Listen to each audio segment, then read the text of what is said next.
Welcome to I dream news special discussion. యాత్ర 2 trailer అనేది కొద్దిసేపటి క్రితమే రిలీజ్ అయింది. అందులో ప్రధానంగా వినిపించేటువంటి జగన్ డైలాగ్ హైలైట్గా కనిపిస్తోంది. అందులో నాకు భయపడ్డం రాదు, నా రాజకీయం మీకు అర్థం కాకపోవచ్చు, బట్ నేను వైఎస్ రాజశేఖర్ రెడ్డి కొడుకుని అనే మాటతో పాటుగా సోనియా గాంధీ క్యారెక్టర్ లాగా ఉన్నటువంటి ఒక పాత్ర చెప్పినటువంటి మాటలు, if we can't defeat him then we can destroy him అనేటువంటి వ్యాఖ్యలు, ఇవన్నిటితో పాటుగా ఏపీ రాజకీయాలు అందులో ప్రధానంగా కనిపించబోతున్నాయి. దానికి సంబంధించి మనం మాట్లాడుకోబోతున్నాం. ప్రస్తుతం మనతో పాటుగా ఉన్నారు డాక్టర్ ప్రదీప్ చింతా గారు. హలో అండి ప్రదీప్ గారు. నమస్కారం కవిత గారు. సో ప్రేక్షకులకి నమస్కారాలు. ఫైన్ అండి, thank you and thank you for everything. So మీరు యూకే నుంచి డైరెక్ట్ ఇక్కడికి వచ్చారు. వచ్చిన తర్వాత చాలా హాట్ రాజకీయాలు అనేవి ఏపీలో కనిపిస్తున్నట్టున్నాయి. రాజకీయాలు అంటే మన అనొచ్చండి. ఆంధ్రప్రదేశ్లో కామ్గా కూల్గా ఉన్న రాజకీయాలను కూడా హాట్ చేయడంలో ఎల్లో మీడియా వాళ్ళు సిద్ధహస్తులు. ఏమీ లేని విషయాన్ని భూతద్దంలో చూపించి ప్రజల్ని భయభ్రాంతులకు గురి చేసి అయ్యో ఏదో అయిపోతుంది అని చెప్పడంలో వాళ్ళు అంటే ఇంకా వాళ్ళ తర్వాత ఎవరైనా అందులో ఒకటి కూడా నిజం ఉండదు, అది వేరే విషయము. సో ఎప్పుడు హాట్గానే ఉంటాయండి, but we are damn cool and because we trust people and we know what to do and we know what people need and వాళ్ళకి కావాల్సింది మేము చేసినంత వరకు ప్రజల అండ మాకుంది. సో వీఆర్ హ్యాపీ అండి, like we are ready to face it and we are ready to take it and there is no doubt about it. ఎవరు ఎన్ని చేసినా మాకు ధైర్యము, మా భరోసా, మా గుండె ధైర్యం మా నాయకుడు Jagan garu. So no second thought about it and we are ready to face and అది కూడా ఈ హాట్ రాజకీయాలు కూడా ప్రజలకు మంచి చేయడానికి మేము ఉపయోగిస్తాం తప్పితే ఇంకో దానికో మాకు దీనివల్ల లాభం వస్తుంది, మేమేదో ఎదగాలి, అది మా థాట్ ఉండనే ఉండదు. అది కూడా మేము మా నాయకుడి దగ్గర నుంచి నేర్చుకున్నాం. So damn cool and at the same time damn confident also. Pretty confident and like the confidence we get it from the people because we are doing what's necessary for the people and they give us the confidence and they are our driving force. Jaganmohan Reddy గారు ఈ రోజు ఉదయం లేచినప్పటి నుంచి పడుకునేంత వరకు ప్రజలకు ఏం కావాలో అది ఆలోచిస్తారు, వారు సమకూరుస్తున్నారు అండ్ ప్రజలు మా వెంటున్నారు. పొత్తులు లేకపోతే జంపింగ్ జపాంగులు లేకపోతే విలీనాలు సామర్సాల్ట్లు చేయడం ఇవి కాదండి, అవి వాళ్ళకు ఉపయోగపడతాయి కానీ ప్రజలకు ఉపయోగపడవు. ప్రజలకు కావాల్సింది కనీస అవసరాలు తీర్చడం, వారికి భరోసా కల్పించడం, వారి జీవితాల్లో వెలుగులు నింపడం, వారి జీవన విధానాన్ని మెరుగుపరచడం, ఇవన్నీ కూడా జగన్మోహన్ రెడ్డి గారి అజెండాలో టాప్లో ఉంటాయండి. అవి ఇంకా మిగతా ఇవన్నీ పొత్తులు గిత్తులు వాళ్ళు రావడం వీళ్ళు రావడం నక్కలు గుంపుగా రావడం ఇవన్నీ కూడా పట్టించుకునేంత టైం కానీ ఆ ఓపిక కానీ మాకు లేదు, ఎందుకంటే we are busy with doing good to the people. Yes. So కొద్దిసేపటి క్రితమే మీరు చూసినట్టున్నారు యాత్ర 2 ట్రైలర్ అనేది. ఇట్స్ అబౌట్ 2 minutes 50 seconds ఏదో ఉన్నట్టుంది. సో మీరు ఇప్పుడు అనుకున్నవన్నీ అందులో ప్రొజెక్ట్ అయ్యి అన్ని అందులో వచ్చాయనుకుంటున్నారా? అంటే it's a very good trailer అండి, చాలా బాగా డైరెక్ట్ చేశారు మహీవి రాఘవ్ గారు అండ్ ఆల్సో ఆ మూవీ ప్రొడ్యూసర్ శివ మేక గారు. ఐ నో హిమ్ పర్సనల్లీ, వారు యుఎస్లో ఉండరు అండ్ నాకు కూడా పంపించారు. ట్రైలర్ రిలీజ్ అయిందని చూసాము. అంటే ఒకసారి చూస్తే సరిపోదండి, like we need to see it like 100 times to మనం డైజెస్ట్ చేసుకోవడానికి, అవి తీసుకోవడానికి it takes lot of time. And also ఇందాకే నేను వస్తున్నప్పుడు మా బ్రదర్తో అలాగే మా ఫ్రెండ్తో చెప్తున్నాను, కరెక్ట్గా జగన్మోహన్ రెడ్డి గారి ఎఫర్ట్స్ని, ఆయన పడ్డ కష్టాలను సినిమా తీయాలంటే it will be larger than Baahubali or Salaar. వాళ్ళు ఏంటంటే రియల్ లైఫ్ కదండి, అందులో బ్యాక్గ్రౌండ్ మ్యూజిక్ ఉండదు, మనకు ఆ ఇంటెన్సిటీ తెలీదు. బట్ సినిమాలు తీస్తే అంటే ఆయన ఎంత కష్టపడ్డారు, ఎంత గుండె ధైర్యంతో వాటిని ఎదుర్కొన్నారు, లైక్ ఎంతమంది అపోజ్ అయ్యారు, but he came out victorious. ఆ సినిమా అంటే yes I know Mahi V Raghav గారు చాలా బాగా తీశారు and I'm pretty confident the movie is going to be a blockbuster. And ఇక్కడ బ్లాక్ బస్టరు 100 కోట్లు 500 కోట్లు కలెక్ట్ చేసిన దానికంటే కూడా ప్రజల హార్ట్ని టచ్ చేసిందా లేదన్నది చాలా ఇంపార్టెంట్ అండి. జగన్మోహన్ రెడ్డి గారు టచ్ చేయగలిగారు కాబట్టే ముఖ్యమంత్రి అయ్యారు. సో ఈ సినిమా కూడా నో డౌట్ 100% ప్రజల గుండెల్లో చేరుతుంది అండ్ జగన్మోహన్ రెడ్డి గారు పడ్డ ఎఫర్ట్ని ఇంకా ఎక్కువగా 10 మందికి తెలిసేలాగా ఈ చిత్రం చేస్తుంది. And we thank Mahi V Raghav and the cast and crew of Yatra 2. So తండ్రి పోయాడనుకుంటే కొడుకు వచ్చాడు. వైఎస్ రాజశేఖర రెడ్డి పోయినా పర్లేదు, మనం ఒక 100 మంది వైఎస్ రాజశేఖర రెడ్డిలను క్రియేట్ చేయవచ్చు అనేది అక్కడ చాలా కాన్ఫిడెంట్గా కనిపిస్తోంది. ఆ పాత్రధారుల మధ్య ఆ సంభాషణలు, అక్కడ ఉన్నటువంటి సీన్ అవన్నీ చూస్తుంటే ఇట్స్ అబౌట్ సోనియా గాంధీ అక్కడ ఉన్నారు, కాంగ్రెస్ పార్టీ గురించి మాట్లాడుకుంటున్నారు అని ఇట్స్ వెరీ ఫెయిర్ అండ్ క్లియర్గా అనిపించిందా? ఎలా ఉంది అక్కడ? ఒక్క మాట మాత్రం నేను అంటే సోనియా గాంధీ వర్షన్ కాబట్టి అది నేను ఒప్పుకోను. ఒకరు పోతే 100 మంది వైఎస్ఆర్లను క్రియేట్ చేస్తామన్నది వారి ఫీలింగ్. దెబ్బతిన్నారు, మనం చూసాం. History can be changed. నేను ఆ విషయం ఒప్పుకోను. అంటే సోనియా గాంధీ గారు అప్పట్లో చెప్పారు, ఇట్స్ పాస్ట్ నౌ. కానీ వైఎస్ఆర్ అన్న వ్యక్తి 100 జన్మలకు ఒకరు పుడతారండి. అండ్ ఇది యాత్రలోనే మనం చూసాం ఎలా వారు కష్టపడ్డారు, ఎలా అధికారంలోకి వచ్చారని. ఇది యాత్ర 2. సో జగన్మోహన్ రెడ్డి గారు double the impact of YSR. So ఆ జగన్మోహన్ రెడ్డి గారి ఇంపాక్ట్ అనేది డబల్ ఉంటుంది. అండ్ యాత్ర 2లో అదే మనం చూడబోతున్నాము. అండ్ వారు అనుకున్నారు వైఎస్ఆర్ గారు పోతే ఇంకొక వైఎస్ఆర్ని సృష్టిద్దామని చెప్పేసి, అంటే going in to the politics అంటే కిరణ్ కుమార్ రెడ్డి గారిని ముఖ్యమంత్రిని చేశారు. వాళ్ళు అనుకున్నది ఏంటంటే యువకుడు జగన్మోహన్ రెడ్డి గారికి పోటీగా ఉండగలరు అని. I'm not talking good or bad about Kiran Kumar Reddy గారు, బట్ హిస్టరీ టాక్స్ ఎవ్రీథింగ్. ఏమైందో మనం చూసాం. కానీ ఈరోజు జగన్మోహన్ రెడ్డి గారు ఎక్కడున్నారు? జగన్మోహన్ రెడ్డి గారు మాతో పొత్తు పెట్టుకుంటే చాలన్నట్లు కాంగ్రెస్ పార్టీ కళ్ళు కాయలు కాచేలాగా ఎదురు చూస్తుంది. అటువంటి నాయకుడిని మనం మిస్ అయ్యామని చెప్పేసి వాళ్ళు బాధపడుతున్నారు. It's history. So Sonia Gandhi గారికి చరిత్ర ఆన్సర్ చెప్తుంది, మనం చెప్పాల్సిన అవసరం లేదండి. ఎస్. సో ఇక్కడ ఇంకొక మాట ఉంది, అందులో డైలాగ్ ఉన్నదంతా పోయినా పర్లేదని తెగించి కొట్లాడే జగన్తో పెట్టుకుంటే మనకే నష్టం అనేది. మీరు జగన్తో కలిసి జర్నీ చేస్తూ వస్తున్నారు. యునో అబౌట్ జగన్ గారు ఎలా అనిపించింది ఆ డైలాగ్ని, దాంట్లో చూపించేటువంటి ఇంపాక్ట్ని? నేను ఇందాకే అన్నాను కదండి, వీఆర్ డ్యామ్ కూల్ అని. ఆయన అంటే ప్రాబ్లమ్స్ అన్నిటిని నేను తీసుకుంటాను, మీరు నా వెనక నడవండి, నేను ఉంటాను. అంత భరోసా ఇచ్చే నాయకుడు ఎవరు ఉంటారండి? He takes everything, all the pain. ఎవరు ఎన్ని మాటలన్నా ఎన్ని అన్నా నేను తీసుకుంటాను, నేను మీకు ఉంటాను అండగా, మీకు ధైర్యం ఇస్తాను, మీకు భరోసా ఇస్తాను. ఇప్పుడు నేను మాట్లాడుతున్నా అంటే ప్రతి మాట కూడా నేను కాన్ఫిడెంట్గా మాట్లాడగలుగుతున్నానంటే డైరెక్ట్లీ ఆర్ ఇండైరెక్ట్లీ నాకు అది జగన్మోహన్ రెడ్డి గారి దగ్గర నుంచి వచ్చింది. అండ్ జగన్మోహన్ రెడ్డి గారు సమస్యలను చూసి భయపడే వాళ్ళు కాదు, సమస్యలే జగన్మోహన్ రెడ్డి గారిని చూసి భయపడతాయి. ఆ సమస్యలు సోనియా గాంధీ రూపంలో రావచ్చు, లేకపోతే చంద్రబాబు నాయుడు రూపంలో రావచ్చు, లేకపోతే పవన్ కళ్యాణ్ రూపంలో రావచ్చు, ఇంకొక రూపంలో రావచ్చు. సమస్యలే మా అన్నం చూసి భయపడతాయి. మేము సమస్యలను చూసి భయపడే ప్రసక్తే లేదు. అండ్ నేను చెప్తున్నానండి, లైక్ ఎవ్రీ సింగిల్ వర్డ్ నేను మాట్లాడేది the confidence I get it from Jaganmohan Reddy garu. So సినిమాలు కూడా అదే చెప్పారండి. సో ఇక్కడ if we can't defeat him then we can destroy him అనేది నిజంగా ఉండేటువంటి ఒక మైండ్ సెట్ కూడా అలాగే ఉంటుంది కదా. ఒక డిఫీట్ చేయలేకపోతే డెస్ట్రాయ్ చేసేయాలి, వాళ్ళని నాశనం చేసేయాలి అనేది ఒక కాన్ఫిడెన్స్ కావచ్చు, లేకపోతే ఒక మైండ్ సెట్ మెంటాలిటీ అనుకున్నది సైకాలజీ అలా సొసైటీలో కనిపిస్తుంది. అది అంటే ఈ ఎగ్జాక్ట్ ఫ్రేజ్ని maybe I would say it's a cinematic liberty అని వాళ్ళు సోనియా గాంధీ గారు అన్నారో లేదో మనకు తెలియదు. But no one can defeat Jagan గారు. Yes, 2014 was a defeat for us, but ప్రజలందరికీ తెలుసు ఎందుకు ఓడిపోయామని. అబద్ధ హామీలు ఇచ్చిన వాళ్ళు గెలిచారు, అందుకే 2019లో కర్రగాల్చి వాత పెట్టారు. అండ్ డెస్ట్రాయ్ అన్నది ఇప్పుడు ఆయన ఇమేజ్ అన్నది, ఇప్పుడు రాజశేఖర రెడ్డి గారిని భౌతికంగా లేకపోయినా no one can destroy him అండి. రాజశేఖర రెడ్డి గారు మన గుండెల్లో ఉన్నారు.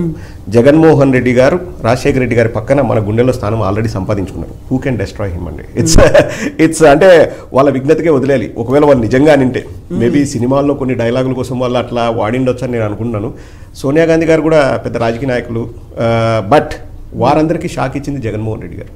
సో ప్రజలందరికీ, చూసే ప్రజలందరికీ కూడా తెలుసు వాట్ జగన్మోహన్ రెడ్డి ఈజ్, ఆయన పవర్ ఏంటి, ఆయన శక్తి ఏంటి అన్నది అందరికీ తెలుసు. ఇక్కడ జగన్మోహన్ రెడ్డి గారు చాలా సింపుల్గా పెడతారండి ఏదైనా కానీ. అంటే నేను ప్రజలకు మంచి చేయాలంటే ఏం చేయాలి, how I should do the governance అన్నది చాలా సింపుల్ స్ట్రైట్ ఫార్వర్డ్ పెడతారు. అండ్ ఆయన చెప్పేది కూడా నేను చేస్తున్నాను, ఎఫర్ట్స్ అని నేను పెడుతున్నాను, ఇది మీరు ప్రజల్లోకి తీసుకెళ్ళండి. ఎమ్మెల్యేలు అయినా, మినిస్టర్స్ అయినా, కార్యకర్తలైనా, సామాన్య కార్యకర్త అయినా, విలేజ్లో ఉండే ఒక ప్రెసిడెంట్, పంచాయతీ ప్రెసిడెంట్ అయినా ఆయన చెప్పేది ఏంటంటే నేను చేస్తున్న మంచి పనులు మీరు ప్రజల్లోకి తీసుకెళ్ళండి. అండ్ అవి సత్ఫలితాలు ఇస్తాయి. Because we need to reach to every house hold. ప్రతి గడపకు మనం వెళ్ళాలి. అదే ప్రోగ్రామ్ అండి, గడపకి మనం చేస్తున్నామా లేదా, వాళ్ళకు ఫలితాలు వస్తున్నాయా లేక, ఆ సంక్షేమ కార్యక్రమాలు మనం ఏదైతే ఇంప్లిమెంట్ చేస్తున్నామో వాళ్ళకి అందుతున్నాయా లేదా, ఇవన్నీ మీరు వెళ్ళండి, అడగండి. ఎందుకు అందట్లేదు, వారు అర్హులైతే మనం అవన్నీ అందేలాగా చేద్దాం. సో డే 1 నుంచి అండి ఈ రోజు వరకు నన్ను అడిగితే, అంటే చూసే వాళ్ళ చూపులో జగన్మోహన్ రెడ్డి గారు ఇంకా ఎత్తుకు ఎదిగిండొచ్చు, శత్రువులకైతే ఏందబ్బా ఆయన కొరకరాని కొయ్యాడని చెప్పేసి బాధపడుతూ ఉండొచ్చు. కానీ జగన్మోహన్ రెడ్డి గారు డే 1 ఎలా ఉన్నారో ఈ రోజు కూడా అలాగే ఉన్నారు. ఏమీ మార్పు లేదు. వారు ప్రజలకు ఏదైతే అనుకున్నారో అది చేస్తున్నారు. అంతకంటే ఆయన ఆలోచన విధానంలో ఎక్కడ మార్పు లేదు. ప్రజలకు మంచి చేయాలి. సో అటువంటి వాళ్ళను no one can destroy them అండి. ప్రజల గుండెల్లో నుంచి ఎవరు చెరిపేయలేరు. It's impossible. సో నాకు భయపడ్డం రాదు అనేటువంటి ఒక పవర్ఫుల్ పంచ్ డైలాగ్ అనేది అక్కడ కనిపించింది. ఒకటేంటంటే నాకు తెలిసి ఈ సినిమాలో మహీవి రాఘవ్ గారు కొన్నే చూపించారు అనుకుంటాను. అటువంటి punch dialogue it's a trailer. ఒక నాకు తెలిసి ఎందుకంటే ప్రతి మాట ఒక పంచ్ డైలాగ్ అండి జగన్మోహన్ రెడ్డి గారిది. ఇంకా నాకు తెలిసి డెఫినెట్ గా ఆ సినిమా ఎక్కడ ఐ థింక్ 2019లో అధికారంలోకి వచ్చేంత వరకు అనుకుంటా యాత్ర. అవును, యాత్ర 1 అనేది అప్పుడు. ఆ తర్వాత యాత్ర 2 ఇస్ అబౌట్ కంప్లీట్ గా జగన్ మీద. గూస్ బంప్స్ వచ్చే డైలాగ్ ఇంకోటి ఉందండి, ట్రైలర్లో చూపించలేదు, సినిమాలో చూపించారు తెలియదు కానీ, కొట్టారు తీసుకున్నాం, మా టైం వస్తుంది మేము బలంగా కొడతాం. అటువంటి డైలాగులు 100లో ఉన్నాయండి జగన్ అన్నకి. అండ్ అగైన్ సినిమాలో వాళ్ళు ఎంత ఇంట్రెస్టింగ్ గా చూపించారన్నది నేను కూడా eagerly waiting. First day first show నాకు ఛాన్స్ దొరికితే నేను కూడా వెళ్తాను. అండ్ ఇన్ఫ్యాక్ట్ యూకేలో వీఆర్ థింకింగ్ లైక్ వైఎస్ఆర్ అభిమానులు మేమే ఏదైనా చేసి లైక్ ఒక సంబరం లాగా చేయాలని చెప్పేసి also we are planning. So it will be a festival thing for us. నేను అది అడుగుదాం అనుకున్నాను, సంక్రాంతి గురించే ఫెస్టివల్ అనుకుంటారా, 3 days ఫెస్టివల్ అక్కడ చేసుకుంటున్నారా అనుకున్నాను. బట్ నో, దానికంటే కూడా బిగ్గర్ ఫెస్టివల్ ఇది ఉండబోతుంది. అంటే ఇట్స్ అన్ ఎమోషన్ అండి. వైఎస్ఆర్ గారు కానీ జగన్మోహన్ రెడ్డి గారు కానీ మీకు ఎందుకు ఇష్టము అంటే, ఇప్పుడు మనకు ఏదైనా ఒక కష్టం వచ్చినప్పుడు ఒకసారి జగన్మోహన్ రెడ్డి గారిని తలుచుకుంటే ఆయన పడ్డ కష్టంలో మనది ఒక కష్టమా అనిపిస్తుంది. So he is an inspiration. And ఆయన ఎన్ని అడ్డంకులు ఎదురైనా ప్రజలకు మంచి చేస్తున్నారు అన్నది ఒకసారి ఆలోచిస్తే దట్ ఎక్స్ప్లెయిన్స్ ఎవ్రీథింగ్ అండి. మన కష్టం అన్నది ఊరుకోరా మనది కష్టమా చెప్పు. ఆయన పడ్డ కష్టాల్లో ఆయన ఫేస్ చేసిన, he was just 37 when Rajasekhara Reddy గారు పాస్డ్ అవే. ఆ టైంలో అంతమంది, అంటే వరల్డ్లోనే ఆ టైంలో most powerful lady Sonia Gandhi, వారిని ఫేస్ చేసి అకారణంగా జైల్లో పెట్టిన, గుండె ధైర్యంతో బయటకు వచ్చి మళ్ళీ పోరాడి ఒకసారి ఓడిపోయినా దెబ్బతిన్నా పోరాడుతూ తను విజయం సాధించాడండి. చెప్పాను కదా, సినిమా కరెక్ట్గా ఎమోషన్స్ అన్నీ క్యారీ చేసి ఒక సినిమా తీస్తే బాహుబలి, సలార్ కంటే మంచిగా ఉంటుందండి. బికాస్ అంత ఎమోషన్ ఉంది, అంత డెప్త్ ఉంది జగన్మోహన్ రెడ్డి గారి లైఫ్లో. బట్ మహీవి రాఘవ్ గారికి ఈ సందర్భంగా థ్యాంక్స్ చెప్తున్నాము వైఎస్ఆర్సీపీ అభిమానులందరి తరఫున. అండ్ హోప్ఫుల్లీ ఈ సినిమా అందరికీ రీచ్ అవ్వాలి, ప్రతి ఒక్కరికి, ప్రపంచంలో ఉన్న అభిమానులందరికీ రీచ్ అవ్వాలని కోరుకుంటున్నాము. And will do our best in UK. తప్పకుండా అండి, like we're there for YSR any time అండి. Whatever way we want to do it, we will do it. And Jaganna కోసం ఎంతవరకైనా ఏదైనా. ఓకే, సో ఇక్కడ ఇంకో మాట ఉంది చివరిలో మనం అనుకున్నటువంటి పవర్ఫుల్ పంచ్ డైలాగ్, నాకు భయపడడం రాదు అనేది. భయపడడం గురించి అంత క్లియర్గా చెప్పిన తర్వాత నా గురించి, నా రాజకీయం గురించి అర్థం కాకపోవచ్చు, బట్ నేను వైఎస్ రాజశేఖర రెడ్డి కొడుకుని అనే మాట. అది ఆ డైలాగ్ ఎందుకు వచ్చిందని నేను అనుకున్నాను అండి ట్రైలర్ చూసినప్పుడు. అంటే నిజంగా కూడా జగన్మోహన్ రెడ్డి గారు సీఎం కాకముందు ఒకటే మాట అనేవారండి, ప్రతి ఇంట్లో రాజశేఖర రెడ్డి గారి ఫోటో ఉంది, ఆ ఫోటో పక్కన నాకు ఫోటో ఉండాలి. అది వినడానికి చాలా చిన్న మాటగా ఉంటుంది కానీ దాన్ని రియల్ చేయాలంటే ఇప్పుడు, ఎందుకంటే రాజశేఖర రెడ్డి గారు అనేవారు ఒక పెద్ద ఏమంటారు లీడర్. జగన్మోహన్ రెడ్డి గారు కొడుకు కావచ్చు, కానీ అక్కడికి రీచ్ అవ్వాలంటే it's not possible. Sachin Tendulkar కొడుకు సచిన్ టెండూల్కర్ అంత గొప్పవాడు కావాలంటే ప్రయత్నం చేస్తారు, ఎవరైనా అవుతారా లేదా అన్నది it's very difficult to say. To some extent అది హెల్ప్ చేయొచ్చు ఎవరికైనా. ఇప్పుడు 17 మంది ముఖ్యమంత్రులు ఉన్నారు ఉమ్మడి ఆంధ్రప్రదేశ్. నాకు తెలిసి 17-18 ఎంతమంది ముఖ్యమంత్రి కొడుకులు మళ్ళీ ముఖ్యమంత్రులు అయ్యారు. ఎగ్జాక్ట్లీ అదే పార్టీలో కూడా కాదు, సొంతంగా పార్టీ పెట్టి ముఖ్యమంత్రి అయ్యారు. So that was there from day 1. మా నాన్న చేయాలనుకున్నవి చేయకుండా వెళ్ళిపోయారు. సో నేను ఆ కార్యక్రమాలన్నీ చేయాలి, పేద ప్రజలకు మంచి చేయాలి, మా నాన్న ఫోటో పక్కన నా ఫోటో ఉండాలి అని అనుకున్నారు. అందుకే ఆ డైలాగ్ కూడా అందుకే వచ్చింది అనుకుంటా అండి, నేను వైఎస్ఆర్ కొడుకుని. నా స్ట్రాటజీస్, నా వే ఆఫ్ థింకింగ్ మీకు అర్థం కాకపోవచ్చు. ఈవెన్ ఇన్ రియల్ లైఫ్ అండి, ప్రతిపక్షాల వాళ్ళు బాధపడేది కూడా అదే, ఏంటి ఈయన నెక్స్ట్ ఈయన స్టెప్ ఏంటి, ఏం చేస్తాడు మాకు అర్థం అవ్వట్లేదు. ఎందుకంటే ఎప్పుడు వచ్చినా బయటకు వచ్చినా నవ్వుతూ ఉంటాడండి, ఎమోషన్స్ అస్సలు చూపించడు. All he does is he smile. And ఎవరైనా పేదవారు కల్పిస్తే హక్కును చేర్చుకుంటారు. మనం చూసిన జగన్మోహన్ రెడ్డి గారు 15 ఏళ్ళ నుంచి అంతే అండి, ఇంకా అంతకంటే ఏ ఎమోషన్ని బయట పెట్టరు. Because that's a leadership quality అండి. ఏదున్నా నేను తీసుకుంటాను. ఆయనకు బాధలు అనిపించవచ్చు, ఇబ్బందులు ఉండొచ్చు, బట్ హీ టేక్ ఇట్, ప్రజల కోసం తీసుకుంటారు. ఇంటర్వ్యూ స్టార్టింగ్లో ప్రదీప్ గారు మీరు ఒక మాట అన్నారు, ఎల్లో మీడియా గురించి చెప్పారు. సరే, ఎల్లో మీడియా అని కాదు కానీ అక్కడ ఉన్న ఒక క్యారెక్టర్ అన్న మాట ఏంటంటే, మనం చెప్పడం స్టార్ట్ చేద్దాము, పదే చెప్పేసరికి మీడియా కూడా దాన్ని క్యారీ చేస్తుంది. మీడియా చెప్పడం అనేది ఒక రకంగా ఉన్నటువంటి అంశాన్ని గ్లోరిఫై అవుతుంది, లేకుంటే అంతకంటే బిగ్గెస్ట్ థింగ్ అవుతుంది ఒక ఇష్యూని క్రియేట్ చేయడం అనేది మీడియా ముందు ఉంటుంది అనేది.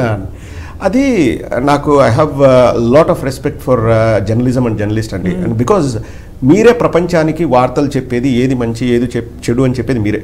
సో మీరు అంటే జర్నలిస్ట్ అనేవారు లేకపోతే I would say even this world wouldn't survive. ఏం జరుగుతుందో మనకు తెలిసేది, ఎక్కడో ఏదో జరుగుతుందో తెలిసేది మనకు చెప్పే జర్నలిస్ట్లే. కానీ మన దౌర్భాగ్యమో దురదృష్టమో తెలియదు, కానీ ఆ జర్నలిజం అనేది ఆంధ్రప్రదేశ్కు వచ్చేసరికి అది అంటే వ్యక్తిగత ప్రయోజనాల కోసము, వ్యక్తి పూజ కోసము, ఇతరులని చెడ్డవారిని చేయడం కోసం వాడుతున్నారండి. అది చాలా దురదృష్టకరం, ఎస్పెషల్లీ ఎల్లో మీడియా. నేను చెప్పడానికి నాకేం మొహమాటం లేదు. ఇప్పుడు ఏదైనా ఒక విషయాన్ని పదే పదే పదే చెబితే అది నిజం అవుతుందని వాళ్ళు కలలు కంటున్నారు. బట్ ఇది 1995 ఈనాడు కాలం కాదండి, ఇది సోషల్ మీడియా కాలం. ఇప్పుడు ఏది రాంగ్ ఏది రైట్ అని చెప్పడానికి మనకు ఆయుధాలు ఉన్నాయి. మన ఫోన్ ఫ్రంట్ కెమెరా చాలండి మనం ఏదని చెప్పడానికి ప్రజలకి. ఇప్పుడు చెప్పండి, నేను తప్పలేదు. ఈనాడైనా, TV5 అయినా, ఇంకొకరైనా ABN అయినా వాళ్ళు చెప్పొచ్చు. బట్ పదే పదే ఒక వ్యక్తిని పట్టుకొని ఇంకా విషయం కక్కుతూ ఉంటే ఎవరైనా కానీ దే డోంట్ టేక్ ఇట్ అండి. వాళ్ళకు తెలుగుదేశం వాళ్ళకి అర్థం కావట్లేదు, కానీ the biggest minus is yellow media for them. వాళ్ళకి అర్థం కావట్లేదు. అంటే ఏదో మేము ఇష్టం వచ్చినట్టు మాట్లాడితే ప్రజలు నమ్ముతారు అనుకుంటారంటే ఎందుకండి అబద్ధాలు చెప్పడం దీనికి? ఇప్పుడు ఉన్న విషయం, ఇప్పుడు ఏదైనా జరిగిందండి, ఒక ఇన్సిడెంట్ జరిగింది, లేకపోతే యాత్ర 2 ట్రైలర్ రిలీజ్ అయింది అని చెప్పండి. ఈ ట్రైలర్లో హై పాయింట్స్ ఏంటని చెప్పండి. నాకు ఇది నచ్చలేదని చెప్పండి. లేదు ఇంకా కంటిన్యూస్గా ఇదొక ట్రైలరా ఇది వేస్ట్ ఇట్లా ఊదరగొడుతూ ఉంటే జనాలు కూడా పిచ్చోళ్ళు కాదు కదండి. వాళ్ళకు ఒక స్టేజ్ వస్తుంది, ఇంకా మేము ఈ ఛానల్ చూడమని decide. Already 80% of people in Andhra Pradesh they are not watching those channels అండి. వాళ్ళు వాచ్ చేయట్లేదు. ఇంకా ఈ ఎలక్షన్స్ అయిపోతే నాకు తెలిసి ఇంకా ఫుల్గా ఇంకా అంతా అస్సామే అండి. ఇంకా అంతకంటే ఇంకా వేరే నేను చెప్పదలుచుకోలేదు. బట్ తొందరలోనే అది అయిపోతుందండి. అంటే ఆంధ్రప్రదేశ్ ప్రజలకి విముక్తి కలిగే రోజు ఈ ఎలక్షన్స్ తర్వాత అతి తొందరలో ఉంది. ఈ ఎల్లో మీడియా బాధ తప్పుతుందండి. వాట్ కైండ్ ఆఫ్ విముక్తి అంటే ఇంకా ప్రజలకు వాళ్ళ అవసరం లేదు. ఓకే, ఇప్పుడు వాళ్ళని ఆపమని మనం చెప్పినా వాళ్ళు ఆపరండి. వాళ్ళకు పూర్తిగా రోగం ఇంకా ముదిరిపోయింది. కానీ మనం అక్కడి నుంచి దూరంగా ఉండొచ్చు, వాటి నుంచి దూరంగా ఉండొచ్చు. సో 2024 తర్వాత వాళ్ళు ఏదైతే ఇప్పుడు చెప్తున్నారో ఏమీ జరగట్లేదు ఆంధ్రప్రదేశ్లో, అబ్బబ్బా ఆంధ్రప్రదేశ్ శ్రీలంక అవుతుంది లేకపోతే ఇంకోటి అవుతుంది ఏదైనా చెప్తున్నారో, 2024 ఎలక్షన్స్ తర్వాత ప్రజలు ఇచ్చే తీర్పుతో వాళ్ళకు కూడా తెలిసిపోతుంది. ఇంకా అస్సాం ట్రైన్కి టికెట్స్ బుక్ చేసుకోండి. Yes, so all set for Yatra 2 movie to watch it UK? Yes, definitely అండి. And I again wish Yatra team a great success. Everyone did a fantastic job. ఆ ట్రైలర్లోనే మనకు తెలుస్తుందండి. అండ్ ఆల్సో అది రాజకీయంగా విమర్శించడానికో అలా కాకుండా జగన్ గారు ఎలా ఎవాల్వ్ అయ్యారు, ఎలా గొప్పవారయ్యారు, ఎలా చీఫ్ మినిస్టర్ అయ్యారు అనేది చూపిస్తున్నారు. And I don't even think ఇదేదో ఒక పొలిటికల్ సినిమా అని కూడా నేను చెప్పను. ఒక వ్యక్తి బయోపిక్ అంటే ఎవరైనా ఇప్పుడు బయోపిక్లు సక్సెస్ ఎక్కడ అవుతాయంటండి, ఆ వ్యక్తి జీవితంలో ఏవైనా డౌన్ఫాల్స్ ఉండి వాటిని అధిగమించి ఎలా సక్సెస్ అయ్యారని చెబితేనే ఏదైనా బయోపిక్ సక్సెస్ అవుతుందండి. ఇప్పుడు ఫ్లాట్గా ఉందనుకోండి బయోపిక్, అది సక్సెస్ అవ్వదు. ఏముంది, I'm Born with silver spoon, నేను తిన్నాను పడుకున్నాను తెల్లారాను నేను గొప్పవాడిని అంటే అందులో ఏముండదు. బట్ ఎప్పుడైతే దెబ్బలు తిని ఆ దెబ్బలు కట్టుకొని ఎలా రైజ్ అవుతారు, ఎలా ప్రజల మన్ననలు చూరగొంటారు, ఎలా వారి అభిమానాన్ని చూరగొంటారు అని చెప్తారు కదండి, అవే బయోపిక్స్. అండ్ చెప్తున్నాను కదా, జగన్ గారి బయోపిక్స్ 10 ఎపిసోడ్లో ఎందుకు ఇచ్చండి, 10 యాత్ర 2, 3, 4, 5 అని అంత ఇది ఉండండి అంటే జగన్ గారి life. Yes, Andy, thank you so much, Pradeep garu. Thank you very much. And we need to talk more about politics. Avanni kuda malli manam maatladukundam. Thank you so much. And that's all with Pradeep garu about Yatra 2. This is Kavita signing off.